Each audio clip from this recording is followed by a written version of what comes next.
শিশুদের টিকাদান কর্মসূচি নিয়ে আবারও বিতর্ক উস্কে দিলেন মার্কিন প্রেসিডেন্ট ডোনাল্ড ট্রাম্প।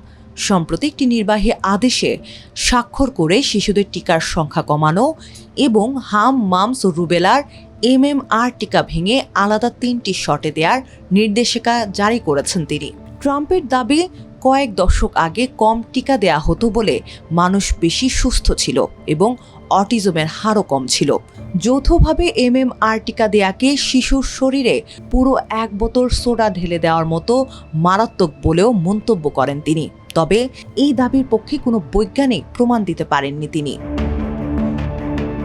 নতুন এই নির্দেশনায় আমেরিকান একাডেমি অব পেডিয়াট্রিক্সের সুপারিশকৃত 18টির বদলে 11টি মূল টিকাকে স্বীকৃতি দেওয়া হয়েছে।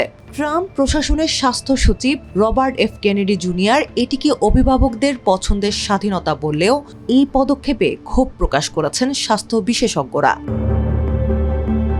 মার্কিন চিকিৎসকদের মতে, প্রেসিডেন্ট ট্রাম্পের এই আদেশ বৈজ্ঞানিক তথ্য প্রমাণের উপর ভিত্তি করে তৈরি নয়। ডেনমার্কে 6.5 লাখের বেশি শিশুর উপর করা বৃহৎ গবেষণা সহ বিশ্বের অসংখ্য বৈজ্ঞানিক অনুসন্ধানে ইতিবাচকভাবে প্রমাণিত হয়েছে যে MMR টিকার সঙ্গে অটিজমের কোনো সম্পর্ক নেই।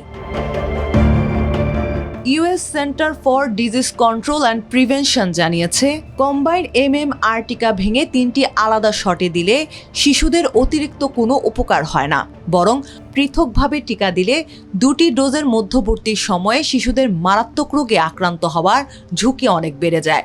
বারবার ডাক্তারদের কাছে যাওয়ার ঝামেলার কারণে অনেকেই সময় মতো শিশুদের পূর্ণাঙ্গ টিকাদান সম্পন্ন করতে ব্যর্থ হতে পারেন।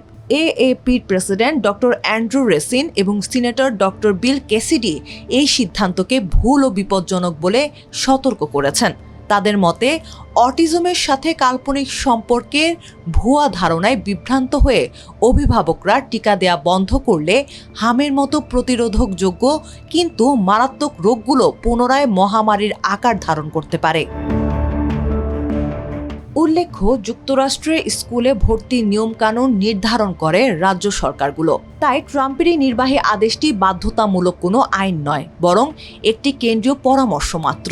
বিশ্বজুড়ে চিকিৎসকরা এখনও শিশুদের নির্ধারিত সময়ে কম্বাইন্ড MMR টিকা দেওয়ার পরামর্শ দিচ্ছেন।